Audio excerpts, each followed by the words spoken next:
कहानी उन आम घरों की है जहां खाने वाले तो कई, लेकिन कमाने वाला एक मर्द ही होता है। बावजूद इसके उससे उम्मीदें कम नहीं होती।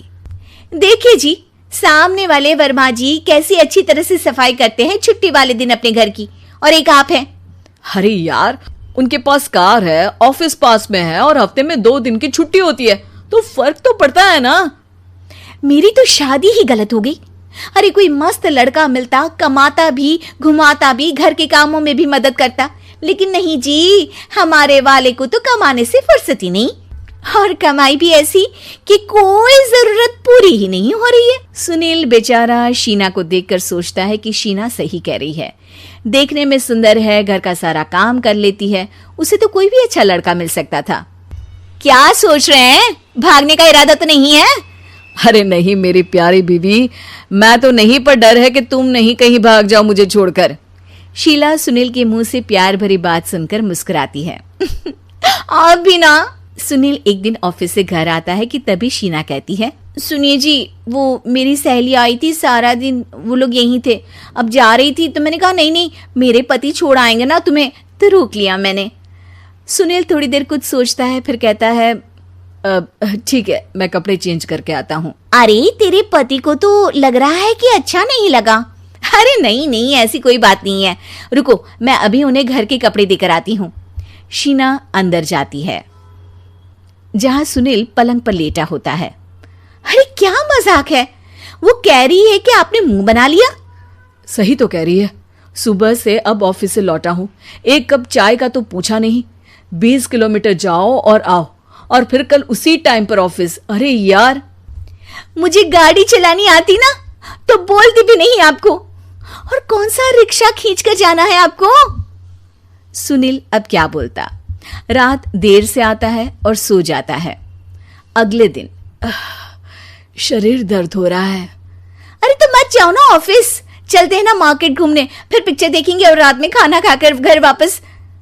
सुनील जब सारे दिन की थकान वाला शेड्यूल सुनता है तो वो सीधे सीधे ऑफिस के लिए तैयार हो जाता है। अब आए दिन शीना की डिमांड बढ़ती ही चली जाती है और सुनील उसको पूरा भी करता। लेकिन एक दिन, ए जी मेरा भाई आ रहा है, उसे 2 लाख रुपए की जरूरत है। हाँ तो मैं क्या करूं शीना, मेरे पास इतने रुपए नहीं है। हाँ हाँ पता है नहीं है, लेकिन किसी से लेकर तो दे सकते हो ना। अरे मैं किससे मांगू, मेरे तो जानने में भी कोई नहीं है जिसके पास इतनी बड़ी रकम हो। तभी वहां शीना का भाई शीनू आ जाता है। जीजा जी कैसे हैं आप? अब मैं ठीक हूँ शीनू, अचानक इतनी बड़ी रकम की जरूरत कैसे पड़ गई? अरे जीजा जी, वो बिजनेस शुरू किया ना, तो उसके लिए पैसे की जरूरत है, काफी हो चुका है, थोड़ा पैसा बचता है तो मैंने सोचा आपसे ले लूं। अब देखो मेरे ऑफिस में कुछ लोग हैं जिनकी सेविंग अच्छी है, मैं उन लोगों से बात करके देखता हूँ। सुनील ऑफिस से किसी से पैसे लेकर शीना को दे देता है। शीना वो पैसा भाई को दे देती है। 2 महीने बाद, अरे यार शीना, वो ऑफिस वाला आदमी अपने पैसे मांग रहा है, कैसे दूं? अपने भाई से बोलो ना पैसे दे दे। अरे हाँ हाँ दे देगा, कहाँ भागा जा रहा है, आप उनको बोल दो कि दे देंगे।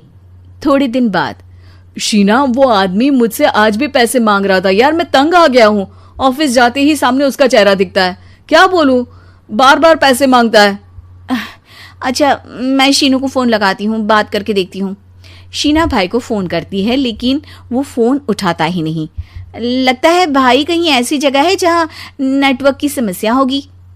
सुनील अगले दिन दोपहर को ही घर आ जाता है। उसका चेहरा उतरा और परेशान सा होता है। वो रोने लगता है। अरे क्या हुआ जी, आप इतना परेशान क्यों हैं? सब ठीक तो है ना? अरे नहीं शीना, कुछ ठीक नहीं है, मैं ठीक नहीं हूँ। तुम्हारे भाई के लिए मैंने जो पैसे लिए थे, उस आदमी ने आज भरे ऑफिस में सबके सामने मेरी बेइज्जती कर दी। सबके सामने आज मैं कर्जदार बनकर खड़ा था। मैंने हर वो प्रयास किया घर चलाने के लिए जो मैं कर सकता था, लेकिन अब नहीं होगा। वो फिर रोने लगता है। अरे आप तो औरतों की तरह रो रहे हैं, मर्द हैं आप। क्यों, आदमी के सीने में दिल नहीं होता, या फिर वो इंसान नहीं मशीन होता है? अरे मैं थक चुका हूँ शीना, तुम समझती क्यों नहीं? मैं भी शारीरिक और मानसिक रूप से थकता हूँ, मैं भी आराम करना चाहता हूँ, सुकून चाहता हूँ। मैं अब कुछ नहीं कर सकता। कुछ नहीं। वो बैठ जाता है। शीना पति को हैरान परेशान देखकर चुप हो जाती है। अगले दिन, सुनिए, ये लीजिए 2 लाख रुपये, उस आदमी को दे दीजिए और बोल दीजिए कि आज के बाद किसी को पैसे के लिए बेइज्जत ना करे। सुनील पैसे देखकर राहत की सांस लेता है। अरे शीना, तुमने तो मेरा बहुत बड़ा काम कर दिया।